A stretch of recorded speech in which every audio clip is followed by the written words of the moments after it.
Okay, there we go. So I'm Jenna Kolaski. I am the Community and Policy Manager with the Council on Rural Development. I'll be facilitating the conversation, but I'm not here to give any presentations or tell Addison County what you should be doing or shouldn't be doing. I'm mostly here to listen in and just help to guide the conversation through some questions that the Governor's Action Team teed up to hear from folks all around the state. This is the 10th forum that we've had in 9 other counties. We've had really similar conversations, and it's been fascinating to hear what people are thinking about all around the state, to hear the creative and innovative strategies that folks have been implementing all over Vermont, and of course to hear ideas about what's still needed and where we can go from here. Just some really quick logistics. We probably should stay muted generally. I'm gonna actually who's on the phone with us? The 98981. This is Cheryl Mitchell. Oh, hi Cheryl. I'm just gonna rename you so I remember that you're Cheryl. Okay, thanks. Mitchell. And there's a little bit of phone noise. I may mute, but *6 is to unmute. So you can use that to chime back in. Okay, so yeah, I think generally we'll stay on mute just to minimize background noise, but in order to chime in, feel free to use the chat, feel free to use the raised hands function. So if you click on participants, and you can click on raised hands, you can do that to let me know that you want to chime in. Or we have a small enough group that if you want to unmute and just say, hey, or wave your hand or something, that's fine too. And so what we're gonna do is actually first hear from Helena, who's gonna overview some of what's been going on in the region, and then we'll walk through a series of questions. We'll start with thinking about current challenges, and then we'll move into thinking about vision for this array of topics into the future, think about some strategies that are being implemented today, and then get into some ideas. Jacob Hemrick is taking detailed notes of the session, so we'll have those captured. And then actually after the forum, we have a survey that we'll send out too, if anything is left on your mind, or if you want to share with others that aren't on the forum, there's an opportunity to chime in that way too. I think I've covered all of the details. I feel like if we're all really brief about it, I would love to just go around and hear name and any affiliation that you want to mention, whether it's town or organization, whatever you want to share. But then that's it. So we're not going to go into any detailed descriptions right now. We'll have plenty of time. We've got an hour and a half, so we'll have plenty of time to do that. But if we could just do quick introductions, I'll just go around my circle. Maybe Trish, we could start with you. Sure, thanks, Jenna. My name is Trish Sears, and I am here representing We Are Lowell, J, Westfield, Troy Area Strong, which is a mutual aid group, and listening and learning around the state and stealing good ideas. Thanks. If there's anyone who knows what's going on around the state these days, it's Trish Shears. She's been on a lot of these calls in different counties. It's great. I see Mark and someone else that's with Mark. This is Barbara. Hi, Barbara Welch, and my husband Mark is in the background. We're mainly to listen. I am on the board of counseling services of Addison County, have been for 15 years. And I also do a lot of work with the Ilsley Library. So I'm looking for pointers on how those two organizations can forward the recovery of our Addison County. Excellent, thank you. Linda? Hi, I'm Linda January. I'm the Executive Director of Otter Creek Child Center in Middlebury, and I'm the co-leader of the Addison County Directors Network. Great, thanks Linda. Thanks for all your work these days, keeping our kiddos cared for and safe. Elise? Hi, I'm Elise Schanbacher. I'm the Executive Director with the Addison County Community Trust. Great, thanks. I'm going to come back to Helena in a second, but we'll go through the rest of the circle. Tom and Ellen. Hi, I'm Tom Lupian, and I'm the pastor at Panton Community Baptist Church. Wonderful. Thanks, Tom. Jake, you want to introduce yourself? Hi, I'm Jake Emmerich. I'm a planning policy manager in the Department of Housing and Community Development. Bethany? Hi, Bethany Yan. I work for the Vermont Department of Health. I work in the Office of Local Health for Addison County doing chronic disease prevention work. Great, thanks. Paul? Hi everybody, Paul Dragon. I'm with the Champlain Valley Office of Economic Opportunity. Nice to see everybody. Thanks, Paul. Veronica? I'm Veronica Schanbacher. I'm the director of Addison Allies Network. We work with migrant farm workers in Addison County. Excellent, thank you. Carrie? Hi, I'm Carrie Duquette-Hassan. I'm the director of Women's Safe. We're the domestic sexual violence, dating violence, stalking response and prevention agency in the county. Thanks, Carrie. Erin?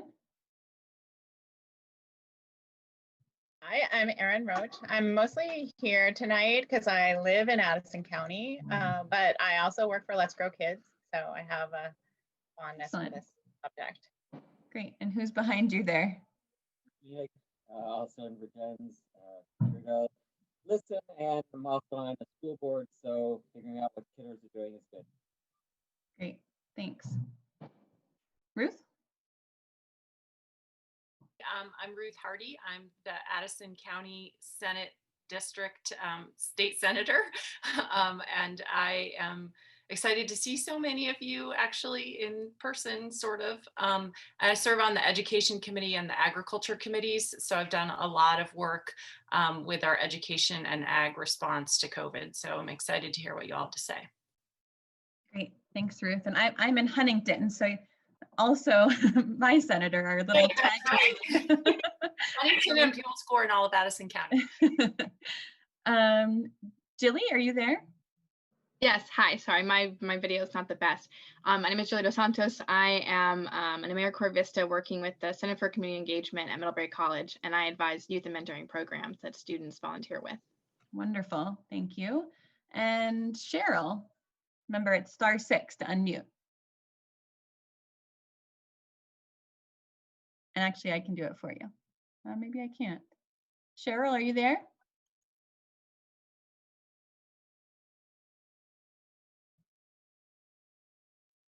Maybe we'll have to come back to Cheryl on that.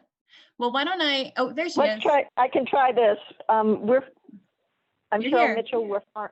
We're farmers, and we're the hosts to a preschool. I'm with the Early Care and Learning Partnership, which is promoting the well-being of young children and families, and also with Tree Eleven Inc., which works on spirit, nature, and social justice issues.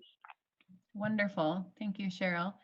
So we've got a lot of topics that we can cover this evening, and this is a wonderful group with a broad array of interest, which is excellent. And the steering committee that decided on this topic really felt like, these issues are those that kind of come together to impact individuals and families around the region. And so housing, healthcare, childcare, heat, food, I want to get into as much of that as we can. And when I thought about who would kind of have a picture of what's going on kind of in all of those areas, it felt like the United Way made a lot of sense to hear from in terms of what they're hearing, the requests that they're getting, the needs that they're hearing. And so asked Helena to come and share what we've been hearing. And I do want to mention Paul Dragan introduced himself from CBOEO, also here as a visiting team member, and we'll share, feel free to chime in, Paul, where it makes sense, and share some reflections towards the end. But Helena, why don't you share what you've been seeing? Great. Thanks so much, Jenna. It's wonderful to see so many familiar faces and to spend this evening with you all. As Jenna mentioned, I'm the director at United Way of Addison County, and I know many of you are really familiar with the work of United Way, but I'll summarize it as quickly as I can as it relates to the topic this evening. We invest in local nonprofits that have proven to have great outcomes for the health, education, and financial stability of everyone who lives in Addison County. And of course, we're able to do that by mobilizing the generosity and compassion of everyone who lives here and who cares about Addison County. So our fundraising efforts are a critical piece of how we're able to invest in the county. And we really work hard to not just be a funder who passes money along, but also to walk alongside our partners who are boots on the ground, and provide other sources of support for them. Volunteer power if they need a porch painted, or a listening ear if they have a question about board development or would like some support with strategic planning. We've helped folks set up a Facebook page. And so we just know that when our nonprofit partners are successful and healthy, that the people they serve are more likely to be successful and happy too. So when the pandemic was being felt in Addison County, I kind of think of March 16 as week 1 for Addison County. I think it was maybe the week before, but that was when my kids were home from school and I was home, and reality was really starting to set in. The first thing we started to do was listen to what our partners were saying their needs were. And at that early phase in the game, it seemed to be changing hourly. That was, you'll remember, when we all felt that pressure right here. And we weren't sure if we could see people in person or not. And we wondered, oh, they must need so many volunteers, but really programs were having to close for a little while they figured out how to pivot and meet people's needs in other ways. And so that week 1, we launched Addison County Responds, which was the local COVID emergency relief fund. And I have some stats with me, but they keep changing. We just approved 2 more emergency grants today. So the numbers continue to change, but in just 105 days, Addison County people who care about the county and people who live here raised approximately $220,000 that we were able to push out in the form of emergency grants to many of the wonderful nonprofits we have here with us this evening, so that they could do whatever it was that they needed to do to help the people that they serve.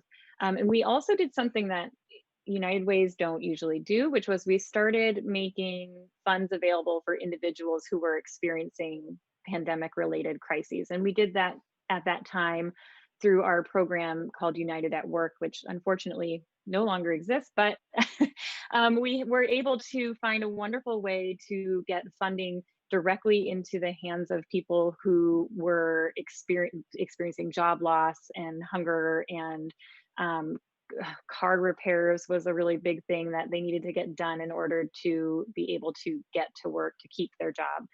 And we've since moved those funds to our Hope Housing Coalition, or the Housing Solutions Group, and where it supplements other federal funding that's available, state and federal funding. So if someone for some reason doesn't meet a certain criteria, local funds are able to be used to however they're needed. The whole idea of the Addison County Response funding is that they're swiftly released and used however they're most needed.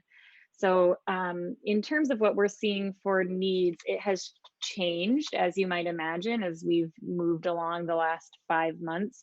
Early on, we were seeing requests from our friends in home health who were treating COVID positive patients in homes and didn't have enough PPE, personal protection equipment. So we were scrambling to get them funding and masks and everything they needed to enter homes safely and keep people at home as long as possible, which was the big goal in March and April.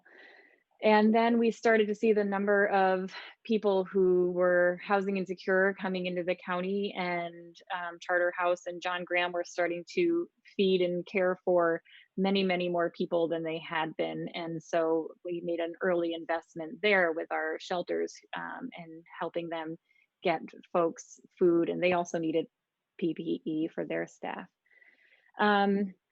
And as time went on, AgeWell, of course, as well, really early on with meal delivery to seniors who were isolated. So a lot of those early requests were truly a crisis. The funds were needed right away. in the meantime, I'm not to say there isn't still need, but some beautiful systems have been built and ways of working that are really smart, and other sources of support have come through CARES and other things. So our funds have continued to be pushed out, but in different areas. So when schools started opening back up and our childcare centers started needing the sanitizer and the gloves and the thermometers, and so we started to move funds in that direction. Or the Boys and Girls Club, we've seen a lot of investment from Addison County Responds going into technology, helping people connect to services. So for our treatment and recovery center, for our elderly services, helping seniors connect to the programming there that went totally remote. And of course, food continues to be really important. And there was a time I remember sitting in a meeting early in, I think it was late March, where we weren't even sure we could have the food shelves open, if we could do food drives. And so, and it was difficult to find bulk food for a little while. And so there were a lot of requests for food, and from through Hope, and in the terms of food shelf items, but also in meals and meal delivery. So we continue to see requests coming in. This isn't an Addison County Responds thing, but we have at United Way a program called Stuff the Bus, where we raise money and we stuff backpacks and we get those to children and families who need school supplies for the year. And we gave away 552 this year, which is over 200 more than 2 years ago. So the need is definitely there, and we are anticipating, as winter comes closer, that the need for winter gear to keep kids warm and outside at school is going to increase as well. So we just made an investment with Junebug's Cozy Kids program to help with that. So the needs, that, like you said, Jenna, they're really broad. There's lots of them, and there's so much to unpack for each of them. In many ways, no surprises that it's food, that is basic needs.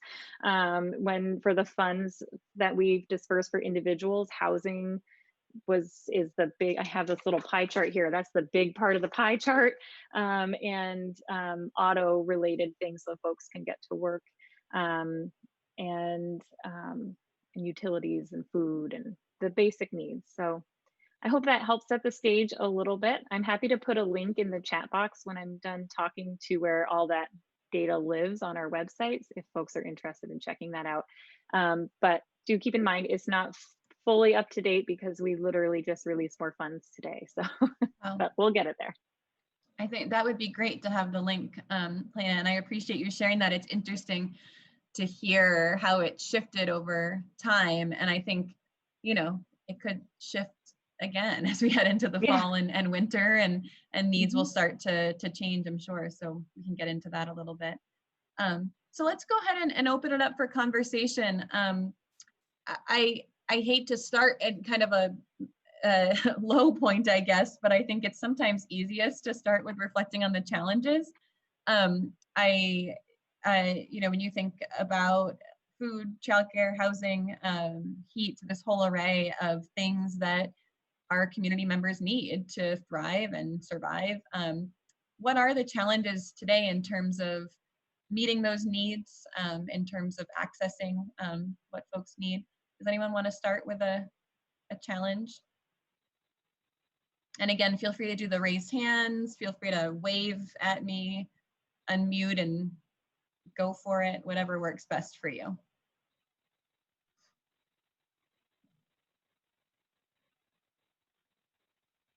I know that there are challenges in Addison County. So, and sorry, Barbara, is that?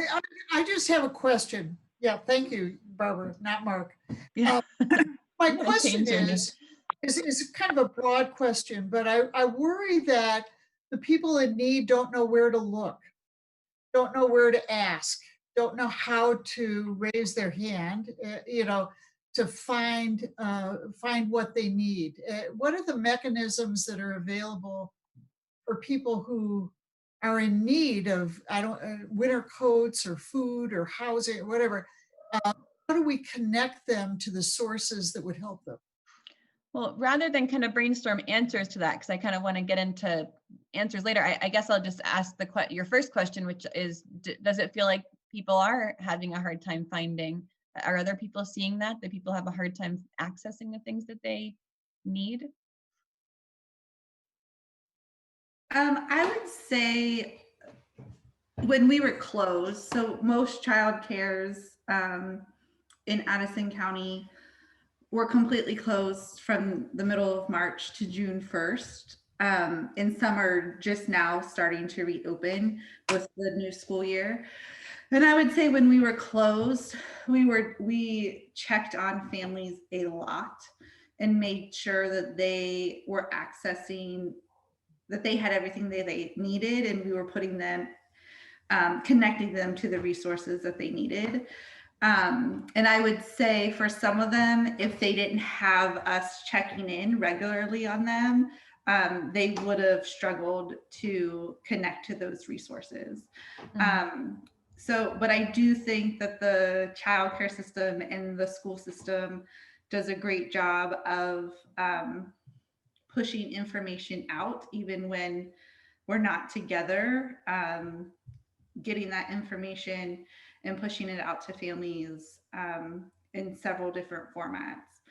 But I would say it probably was a struggle for some families when everything was completely closed. Yeah, thanks, Linda. And it feels like probably for some families, it was a new challenge. I mean, people who've never experienced maybe food insecurity before and were laid off or whatever it was. For some, it may be new and intimidating. Other thoughts on the challenges, Carrie? I think one of the challenges, right, and this has probably been pretty widely publicized, so it's not going to be any surprise to anyone, but we definitely heard from folks who couldn't reach out when their partner was around all the time, right? And so folks were really resourceful, and we had to open up, email lines or like different ways of communicating with folks, but that definitely presented a big challenge. And I'll say another thing that the counseling service is doing a great job at trying to keep up with this, but the challenge of folks losing their jobs and often healthcare and needing mental health treatment has been a weird funneling impact. We've had a number of folks who just haven't been able to get in with providers for mental health needs. Do you know, Carrie, is that is it like a waiting list issue? Is it not knowing who to reach? Is it the technology issues? I think part of the issue, right, is CSAC has really tried to pick up a lot, but a lot of providers either went remote or aren't taking patients right now. A lot of mental health clinicians. So folks who were already seeing folks can't necessarily see the same folks. And CSAC has done a great job of trying to pick that up, but especially for folks who don't have internet access and can't do remote, or have healthcare switch. Insurance switches is what I mean. That's been a real challenge. Just finding people who are taking folks. And there's definitely a waiting list. Yeah. It's not so bad right now, to be honest. Like, I think CSAC has really, really, really tried. But I also know that some folks prefer to see their private clinicians, right? Right. Yeah. Right. Great. Thanks, Carrie.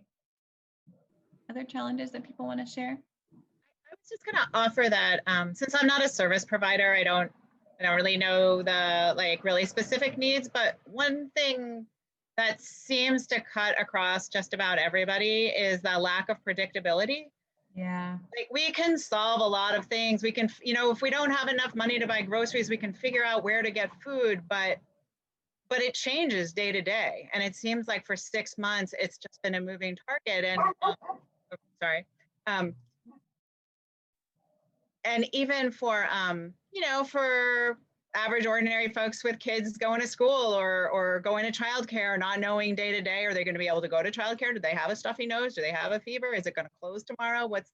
I think that, I don't know. Anyway, I feel like finding ways, especially for the most vulnerable people, to make things more predictable or just smooth it out across the board would be really helpful.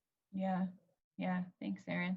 Yeah, I would echo that. Just operating and feeling like you're doing the best you can for the children and families you're serving when things are changing constantly. And our health and COVID health guidance, I think, is on the 3rd or 4th edition. And every time it comes out, it's just this panic urgency to ensure that we're doing everything correctly.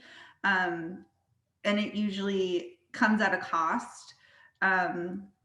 A lot of time, maybe having to buy more supplies or things that you don't typically purchase. And then more stress on families. Right now the guidance for schools and childcare is if you have a runny nose, you got to stay home and call your doctor. And that is really stressful. And as a family who has a small child and doesn't have health insurance, that is also really stressful. That not only, would I miss work, but then have that added cost of having to check in with my doctor for a runny nose and possibly a test. And it's just really scary and really stressful for families. Yeah, absolutely. Thanks, Linda. Literally, as we're talking right now, I just got an email from my childcare provider with protocol updates for drop off and pickup. So I'm seeing this in real time, and they've only been open a week. You just never know what's going to happen next. It's very true. Are there other thoughts on challenges? Yeah, this is going to sound really self-serving, but just, Linda describing what she's going through and knowing what Carrie is going through. The network of providers in Addison County before this crisis was really understaffed and worked, and the crisis has just made that, pushed it really close to the breaking point. And this amazing network of executive directors that we have, and Helena included, is just, everybody else is experiencing it too, trying to run a childcare, but also meet your own childcare and family needs. And that's placing, a lot of stress on, the human beings who are trying to run these programs. And that's a big challenge. Absolutely. Elise, given all of the things that you and those others you mentioned do to serve the county, I don't feel that that's self-serving. I think the work that you all do is so critical, and I think that's absolutely true. You need the support in place to get that work done. Other thoughts on challenges? Ruth?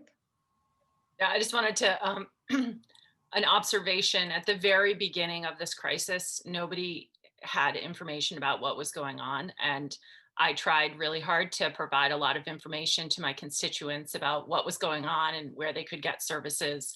And I was also, trying to be a legislator, but I felt like I was more of a social worker than a legislator, because I was just on the phone all the time trying to help people. And it was amazing and draining. And so I just want to give a shout out to all of you who do it all the time, because it's really, really hard work.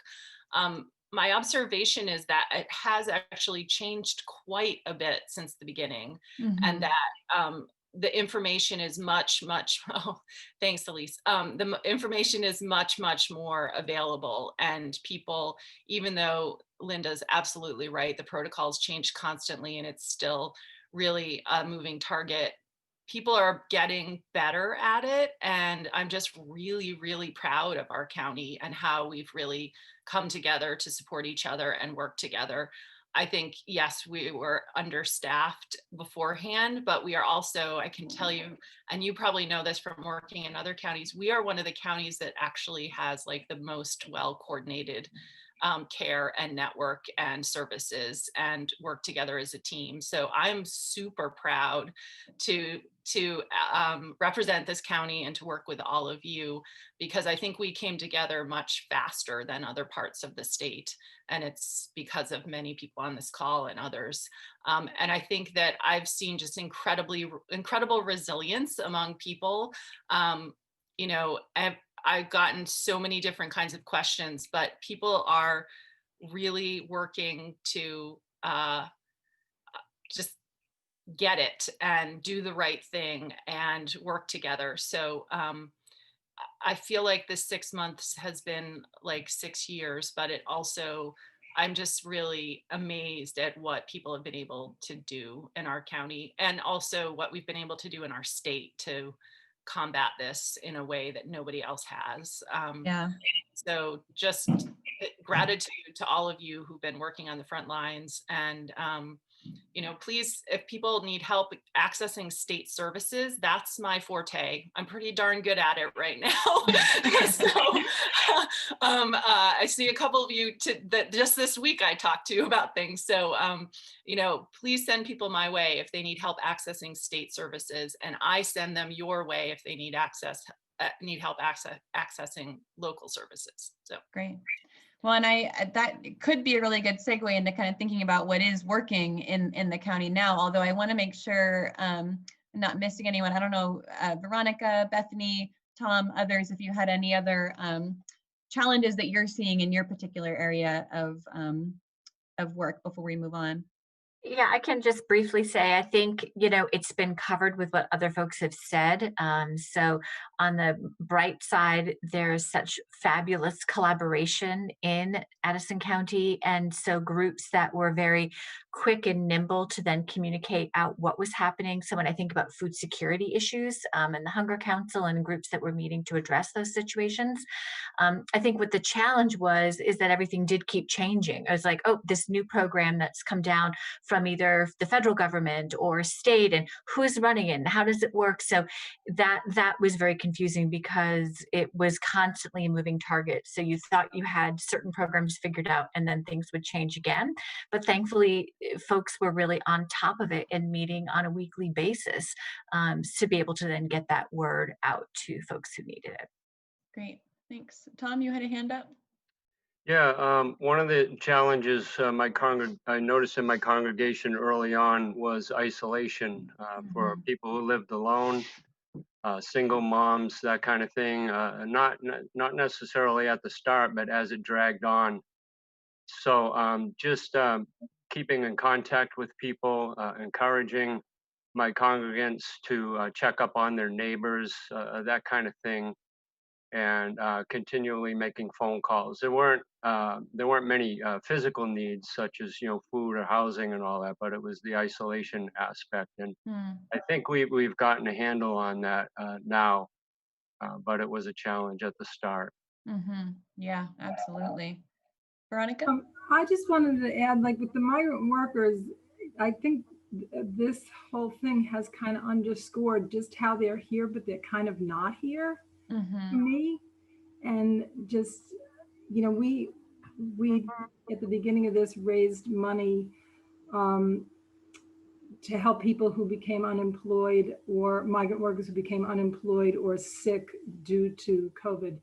And that was really wonderful. And we've been able to help a lot of people, but it just, I mean, it just things keep happening, and that just really underscore for me just how and I don't know, I mean, I don't know what to do with this, like just how much they're here, but they're not here. And so, you know, I honestly don't know what to do with that, but that is really the challenge that has arisen for me mostly. Just and as for them, I think the isolation has just become more. They were isolated before the pandemic, and they're more isolated now, particularly because they don't have the access that they did to Open Door Clinic, where people used to go there. Right. Open Door Clinic had their clinics and just as a social thing. And we also coordinated some social events, and we also went to houses and taught English and gave people rides. And So I think the isolation for them is what the challenge is. But the challenge for me is just, you know, how where do they fit in to Addison County as a community? Yeah, thanks for sharing that, Veronica. I think, you know, I don't think we're going to solve that problem tonight, but I'd love to get into that conversation a little bit as we think about ideas for the future, for sure. Well, why don't we go ahead and shift? I would love to hear, you know, along the lines of what Senator Hardy was sharing, I'd love to hear kind of what's working in the region today. I certainly am hearing collaboration, that this is a county where people really, I mean, and I will say, you know, in some counties, we met, speaking of childcare issues, my toddler's having a temper tantrum upstairs, so I hope no one can hear that because I can. Sorry. When we met with different counties, in some places we brought together steering committees of folks from all over the county. In Addison County, there already was one. There was the Addison County Recovery Team, and there was just one or two other counties that were like that we didn't need to pull people together because kind of that diverse array of leaders in the region were kind of already working together in that way. So that was really, really neat to see. So I would just love to hear, what strategies are you seeing emerging or being implemented today that are either could be a model or are going well in the county and that you would like to share? Cheryl? So there's so many things, but I think one of them was the immediate emergence of the mutual aid groups. Like March 13th, everything shut down.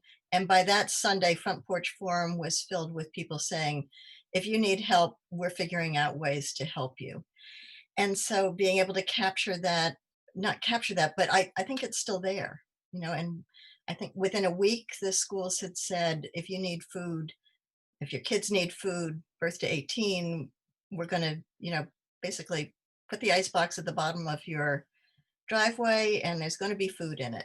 We're going to get that system together. So that was amazing. I feel like Linda deserves so much credit because the child care directors started meeting together once a week and talking about what they could do, how could they handle both the state guidelines, but also dealing with providing support for essential persons.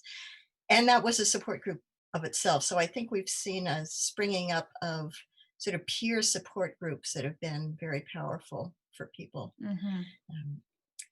Great. So, and I think people are starting to say, we've got all this CARES money, it's pouring in to Vermont until December. And then how can we think right now about how do we invest that so that in the long term, the rubber band doesn't slap back to the horrible situation, you know, for many of the social service agencies, especially child care and housing, where and mental health services, that they were understaffed and underfunded. You know, is there a way to make something good out of the federal money that's coming in? And I think people are really creative in thinking about how to do that, although we haven't solved that yet. Maybe you guys can share some ideas from other counties about how to make those wise investments.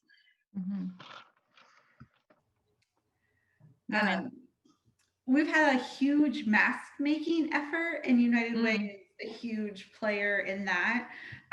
But that has been amazing to just be able to say we need masks for our teachers and to have 30 of them delivered. But we're also building Bright Futures and through the Directors Network and Alti Danforth at Hannaford Career Center has connected us with the Makery at Hannaford, and they're making close to 2,000 masks for infants, for preschoolers and toddlers, because our recommendations have gone to strongly recommend that children 2 to 5 are wearing masks while at childcare settings. So they're in the process of making a ton of masks, and the Vermont Teddy Bear Company has donated a lot of the materials, but have also gotten a lot of materials donated just by posting on Front Porch Forum. And there's been other things like that too. The Parent Child Center did a big effort and connected with Miniberry and did like activities that you can make at home, and was very successful in collecting materials through donations just by posting on Front Porch Forum. So a lot of stuff like that has just been amazing. That's great. Thanks, Linda. Carrie? One of the things that I think can't be sung enough is the housing providers in Addison County are like especially amazing, dedicated folks, right? And so whether it was emergency housing and making sure that folks had services and wraparound support when they were in hotels, to like long-term housing and affordable housing, the housing folks just stepped up in a way that, from what I hear from my colleagues, was a little bit unique. Like folks were, the housing folks were at hotels, checking in with folks, trying to de-escalate when situations were tough, making sure that, families that we worked with got to us, and identifying families that we could help move. I mean, I just can't sing their praises enough in general. And I know that we're in a county that's a little bit like underfunded in terms of housing, so it's especially awesome. Thank you. That's great. Thanks, Carrie. Veronica, did you have a hand up? Yeah, I just wanted to say how people have really, very responsive. I have found just everyone, and even the farm workers. I just wanted to share,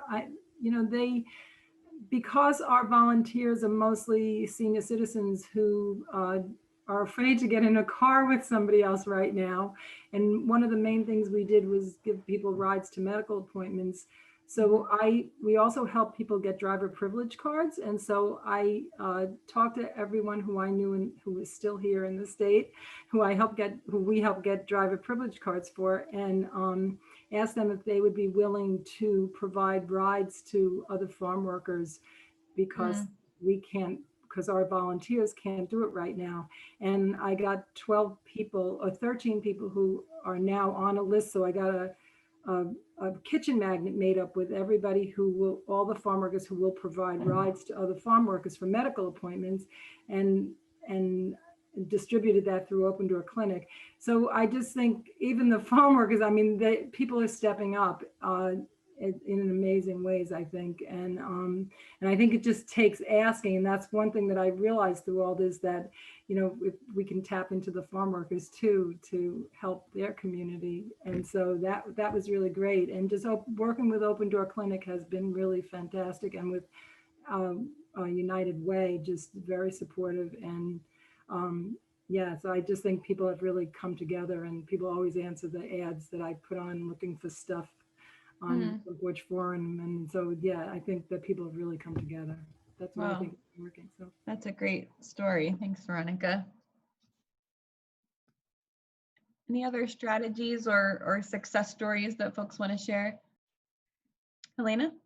From my perspective, one thing I've really appreciated from our many nonprofit partners is this pot of emergency relief funds became available. And there were a couple of times where I would speak to a director and they'd say, well, I'd say, don't you need some funding? And they'd say, well, actually, we have this other pot of money over here that we can use to do this. And so there was so much creative thinking and awareness that there were many organizations needing help at different stages. Like they intuitively knew how to get creative with what resources they did have available and tap in to the emergency relief fund when it really was, an emergency situation. And so I just think the ingenuity and brilliance of the folks leading these nonprofits, the boards and the staff is incredible at how they've been able to make do with not enough resources to meet the needs, and the commitment. I think it was Doug or Walter at Charter House. He's like, well, we don't know how we're going to do this, but we're feeding all these people. This is definitely going to happen, and kind of making it up as they go along. And the creativity and collaboration can't really be undersung here. I think everyone can be really proud of what they've accomplished with not enough of anything, people or time or money. That's great. Thank you. I think another really important thing was the way a lot of the big businesses in town did everything they possibly could to keep people employed. They found new jobs for them. They said, the college pivoted so that their food service program could provide meals for the people that were living in the hotels. That I think the whiskey people started making hand sanitizer instead. I think that there was a real commitment from the business community to say, we're all in this together, and how can we do that? How can we make it work? Cheryl, you stole the words from my mouth. I totally agree. And then they donated a bunch of stuff to people who needed it. I mean, it was really, we have a lot to be thankful. Our local businesses have been incredible. Yeah, I think that's right. And I think it came back to what Helena said about innovation. I think for businesses, I think for nonprofits, I think, I was thinking of the canned cocktails at Hired Hand, which served a certain need and helped keep people employed and in business and keep that business afloat. I think everybody kind of did what they could do. I even think and the meals on the bus was another brilliant example that they didn't have to do that. They didn't have to think outside the box that way. And instead, they were able to keep bus drivers employed and, keep the teachers doing things and food service and make sure people were getting fed. And that was pretty amazing.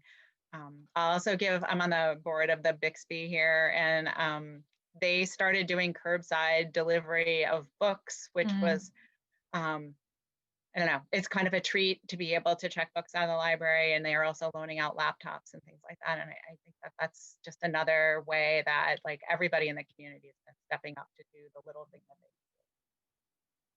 do. That's great. Thank you, I Veronica. just want to mention, I'm sorry, did I cut somebody else off? No, I was going to call on you. Okay, I just wanted to mention also, I'm thinking now that we're in the beginning of the pandemic, when there was some farm workers that had been laid off from their job, one thing that was so amazing to me is that the volunteers who know the farm workers, talk to their neighbors, and we got so many people doing small jobs for everybody's neighbors. And it was pretty amazing how so many people hired the farm workers who were unemployed to do little things around their houses to carry them over until they got another job. So that was another success that I think was really big. And just shows how people came together in amazing ways. Wait, could go back to what you were saying at first. You said you put that on Front Porch Forum or something. I missed the beginning of what you. No, so there was several farm workers who got laid off, and people who were doing English with them prior to the pandemic. They hired them to? No, they talked to all their neighbors and got them jobs. Oh my and gosh. now it has carried over because it's led into this thing where, one neighbor will see something that was done at somebody's house and said, wow, that looks really good. Who did it? And they said, oh, this person. And there's one guy who's just he has a job now, but he's busy every weekend doing landscaping jobs. Oh my gosh. All these people. And so it's pretty amazing. Wow, that is really neat. Thanks. I'm sorry to talk too much, but I think go ahead, another thing that was really important, because when we talked about challenges for so many people, I mean, it's still going on, there's this undercurrent of malaise in the world. And who do you trust? But in the county, you felt like, so once a week, you're going to get information from Darla Senecal about what's going on in early childhood. You're going to get information from Ruth Hardy. You're going to get information from the local health department that you can totally trust. So there was this sense that within our community, you knew as best anybody knew accurately what was happening and what you could count on. And I think that help to alleviate a lot of the hyper anxiety that's caused if you turn on the TV or listen to the radio about what's going on in the rest of the country. So, having those people who were also putting out regular bits of information for us was really important. Yeah, what an incredible thing in a kind of nationally challenging time to be able to turn locally for that support and information and solidarity. That's wonderful. I've run out of room on my paper for all the great things that are happening in Addison County. This is an incredibly uplifting conversation around topics that could potentially be pretty dismal. So I really appreciate you sharing all of the great ways that people have come together.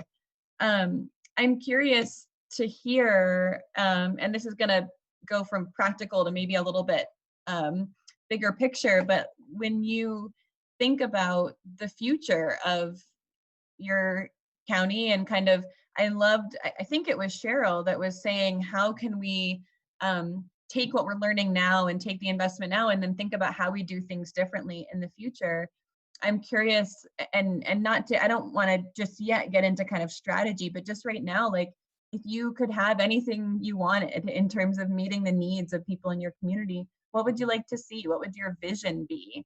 For what would that look like in Addison County if people were able to have all their needs met?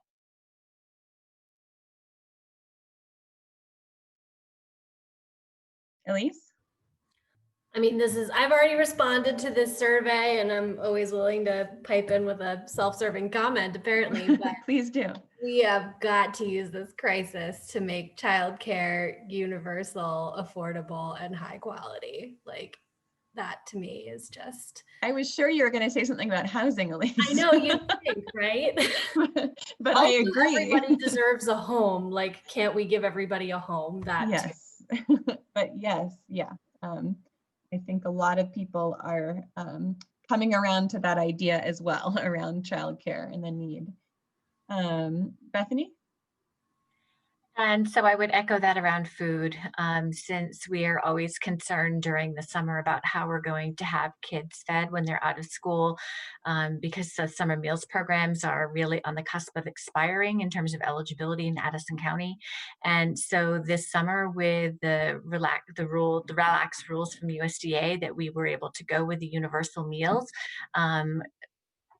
concept for area eligibility regardless of income and just serving everyone was so powerful. And if there are just ways to think about moving that forward, because down the road summer meals won't exist in Addison County under the normal rules. So that was if we can look ahead to that. Yeah, great. Thanks, Bethany. Other vision points for what could be? I mean, I would echo the childcare. And, I think across the state, one of the huge things that popped up with childcare, and I've heard Dr. Rena Holmes say it time and time again, is that, she's just astonished that most of us don't have health insurance. And so here we are doing this really important work, and so many people did it in the March to May, caring for essential families, and so many of them were putting themselves at such a high risk with no safety net and with no access to affordable health care. Yeah, absolutely. Thanks, Linda.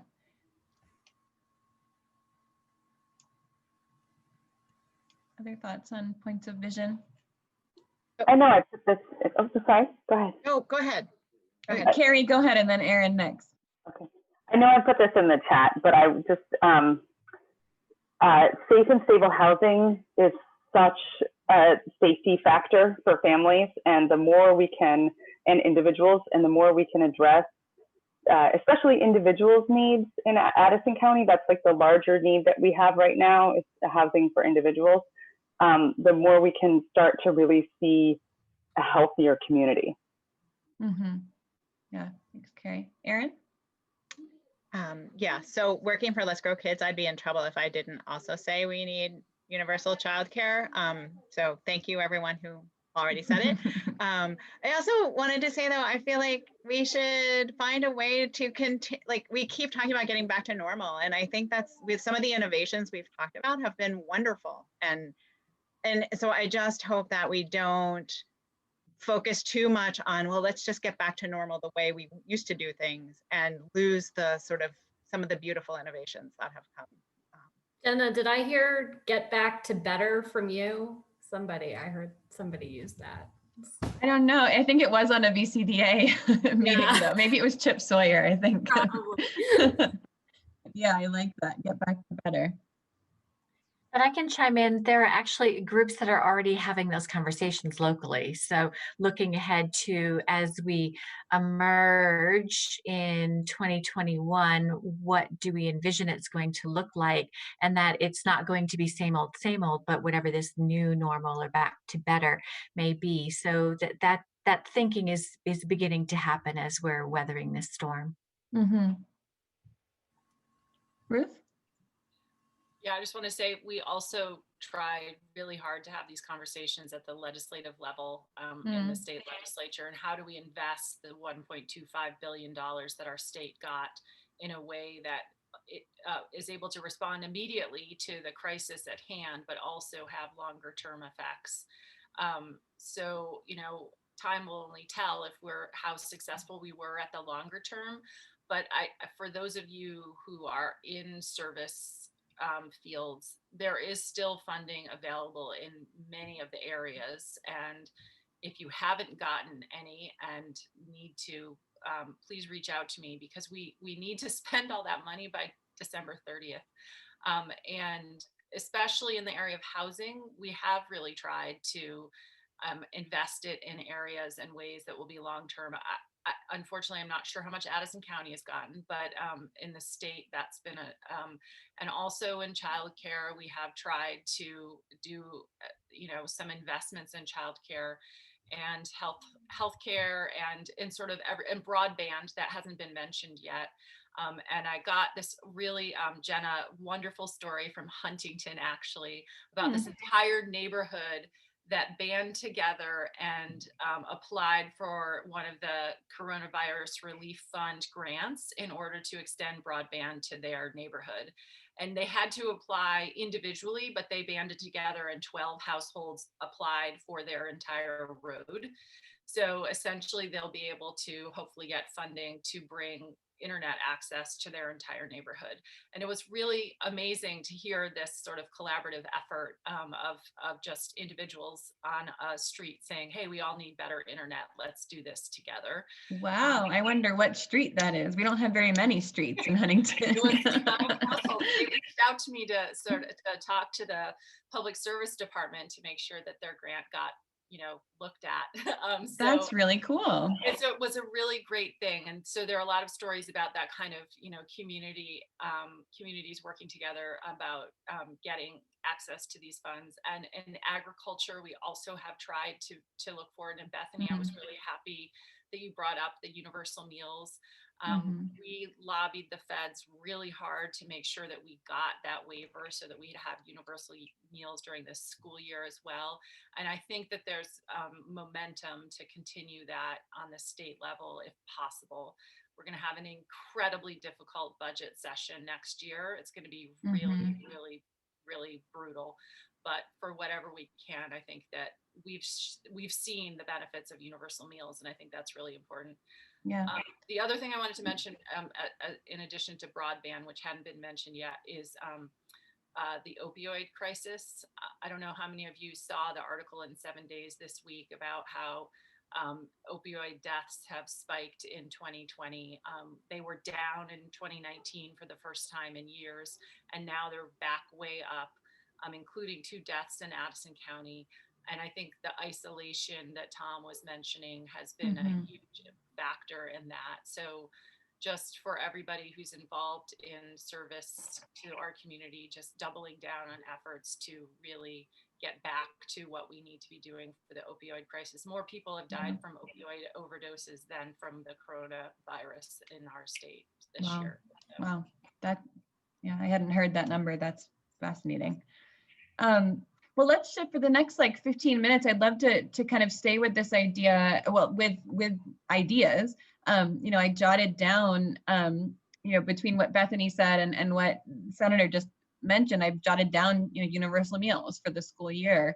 It feels like that's one idea that's emerged. Are there other thoughts on what should be done in the coming months, years, to get to that, to get back to better, as we've been saying, to get to this vision that you all have laid out for the future, to make childcare more accessible, to improve housing? Are there ideas? And I'm thinking state, regional, local, the whole kind of array. What's needed to make it happen? What action could be useful? This is one idea that we think would really help both childcare and kids and families, which is parity for preschool. We have a pretty good system of a public-private partnership for kids for 10 hours a week. Yeah.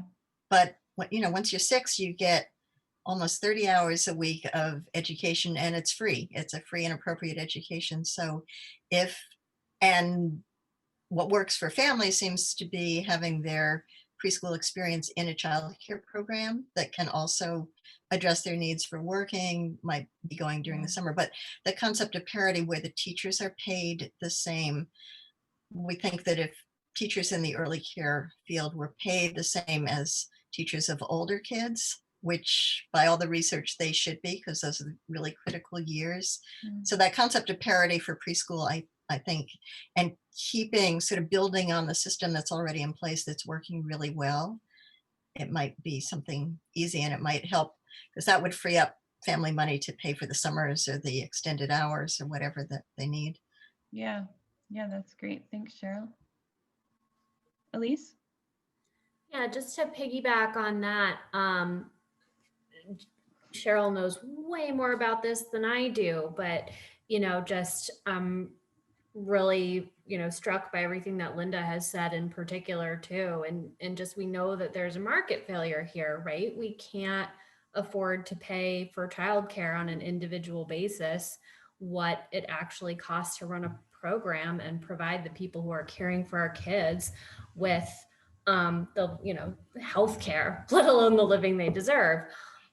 So some kind of expansion of public funding for childcare, which in a tough, it's hard to, I don't have a creative solution for how the state can do this without some kind of federal investment. But on the housing front, I think we maybe just need a recognition that we can't solve the problem by December 30th. Obviously, it just takes too long to build housing, and we are getting some of that money.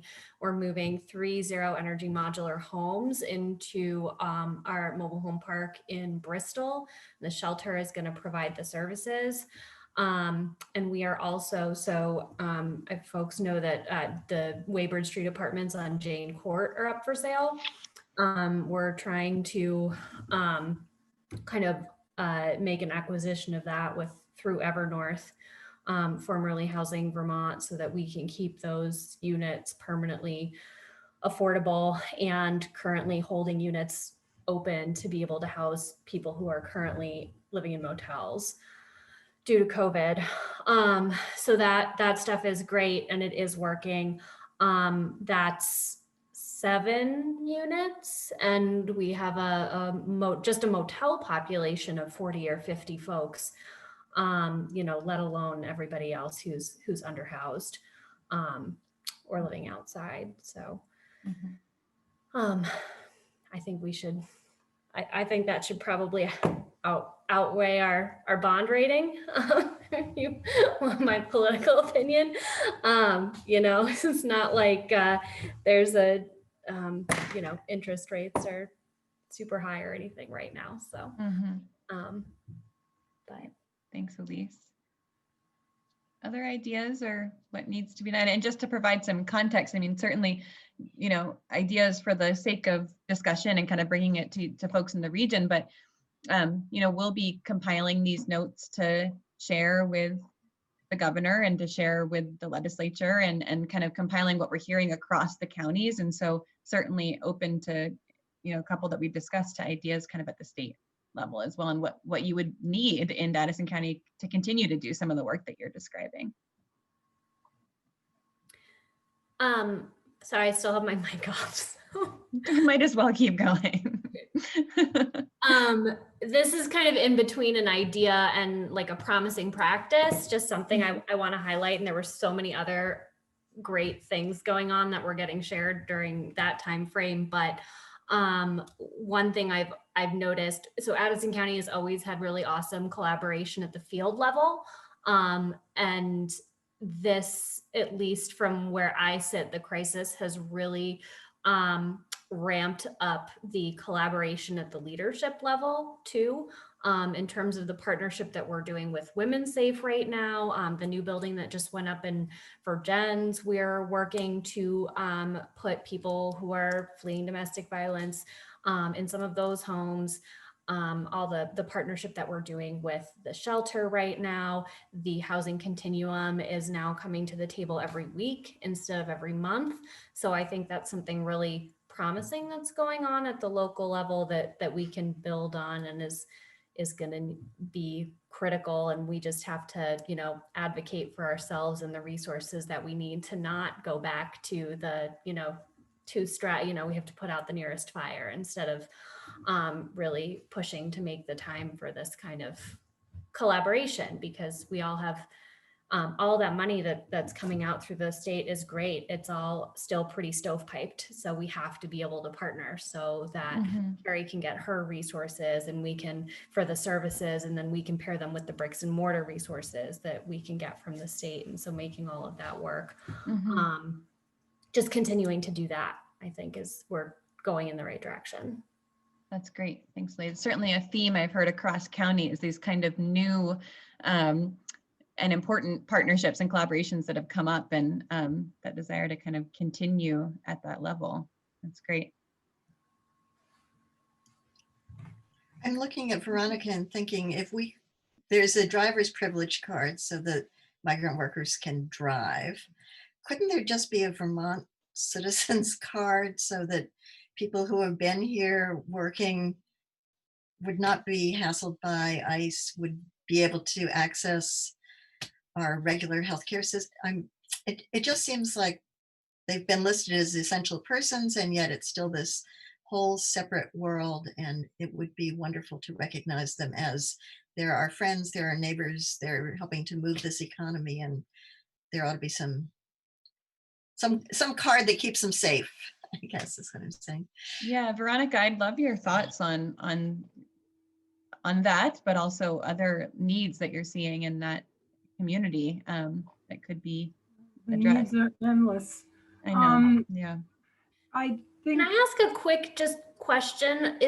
We're talking about what, 4,000 people or so in Addison County? I'm letting my ignorance show in terms of how many migrant workers we have. Nobody knows.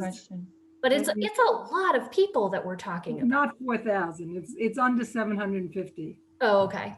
And so on the high side it would be 750. On the low side it's 350.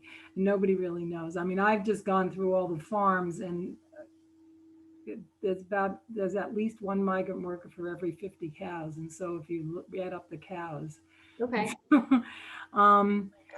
But, you know, I guess just being more inclusive. I mean, I know that there's a lot going on right now as far as with the police and everything. And I think that's such a separate issue from COVID, but it's all happening right now contemporaneously. And just how do we be more inclusive? How do we, because we are very inclusive on so many levels, like when you reach out and ask people for help for the workers, for things that they might need. People are right there, but how do we be more inclusive?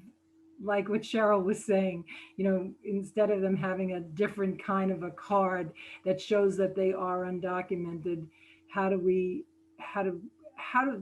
help them be more part of our community? Because it's obvious from my asking people to step up and give rides to other migrant workers that they're so eager to do that, and they're eager to help pick things up for people if they can, if it would fit in their car.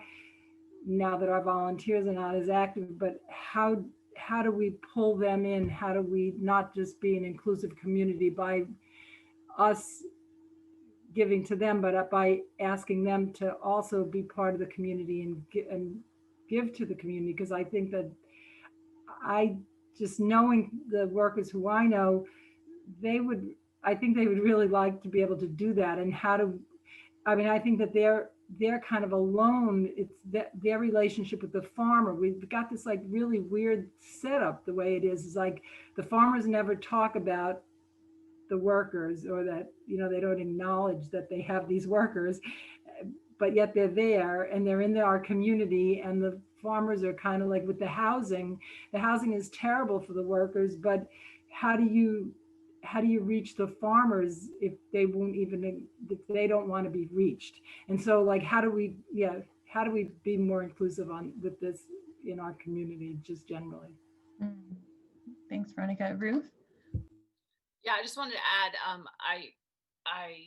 I think Veronica knows this, but just to let you all know that in the state budget, which the Senate passed today, actually for the first time, and we'll pass it again tomorrow, and then it'll go back over to the House. But anyway, there's $5 million to provide essentially equity and stimulus relief payments that would provide payments to migrant farm workers and immigrants in Vermont. $1,200 checks, just like many of us got, and $500 for each of their children if they are living in Vermont. So this will be a big outreach effort that will need, help from the Addison Allies and the United Way and other organizations that are in touch with migrant farm workers and other immigrants. So it's not just migrant farm workers. It could also include, the Middlebury College professor who just happens to be an immigrant and didn't receive the stimulus payment. But so it's across the board, and also a lot of people in Winooski and in that community. So it's a really, really great thing. And this effort started in the Senate Agriculture Committee. And I was one of the people who really pushed for this. So the connection between agriculture and migrant farm workers was really, really important. And the ag community was supportive of it as well. So I just want to point that out. For the most part, not 100%, but nobody's ever 100%. But this should be a really big thing, and also something that will help bridge, I hope bridge some of that feeling of not being included. And just a note, I just added a page on my website in Spanish. And I don't speak Spanish, but I know a lot of people who do. So I can also provide translation services for people if they need help accessing state programs or community programs. So I think that's an important thing to do, is to make sure that our public facing things in our community are accessible in whatever way possible. So I think Veronica, for all of her work with Addison Allies, because they were really big in advocating for this money, and it was really helpful. So just wanted you all to know that. Great, thanks so much.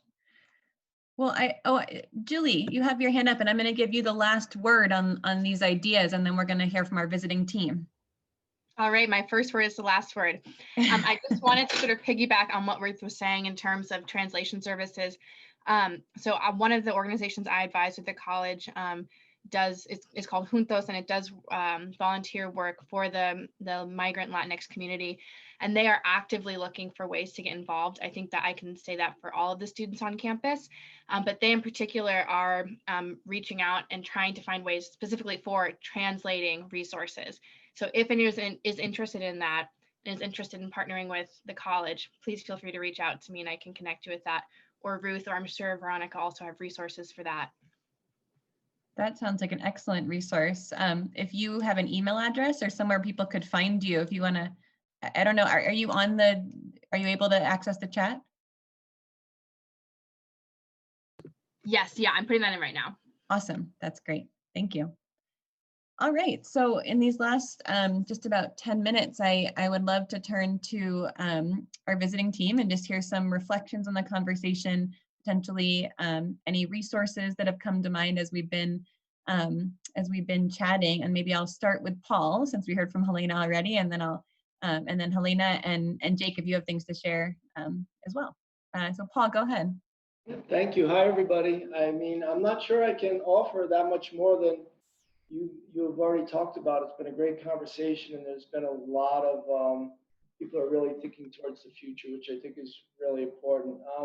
Couple of reflections I just want to reiterate. I mean, social isolation was a major trend even before the pandemic, as Tom acknowledged, and I think it's exasperated now.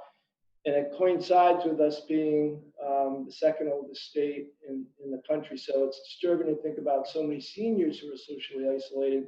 But of course, right now, we're seeing social isolation across many different groups. And it's going to be particularly hard on marginalized populations and also victims of domestic and sexual violence. So to the extent that you can create those networks and create those connections, I think that's going to be really, really important. One thing to maybe build on, I went to a couple meetings, maybe Ruth can help me out, but it's the Accountable Community Care group down in Addison County with CSAC, VDH, and a lot of other groups came together incredibly to do some wonderful work around trauma, particularly aimed for children and building resiliency.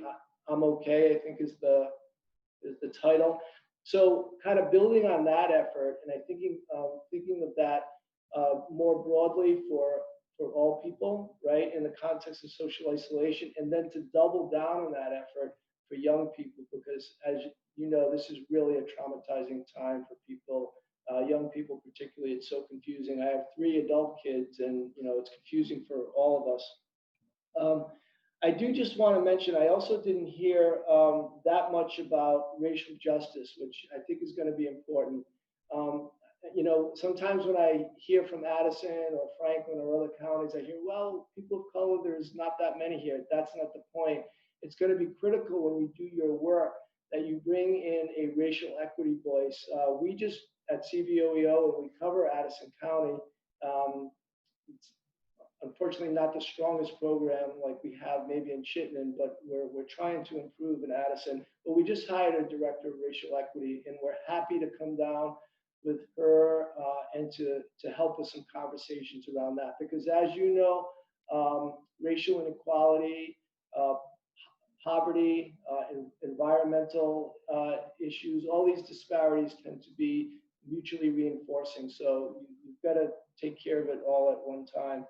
I didn't hear as much as I was expecting around domestic and sexual violence, and maybe because that's a no, but I know we run a shelter and a program up in Franklin Grand Isle, and the calls have been up dramatically. Our shelter's full. There's no more rooms at the hotels to place victims. So that's going to be something that I think is going to be all in for the community to really consider and to talk about.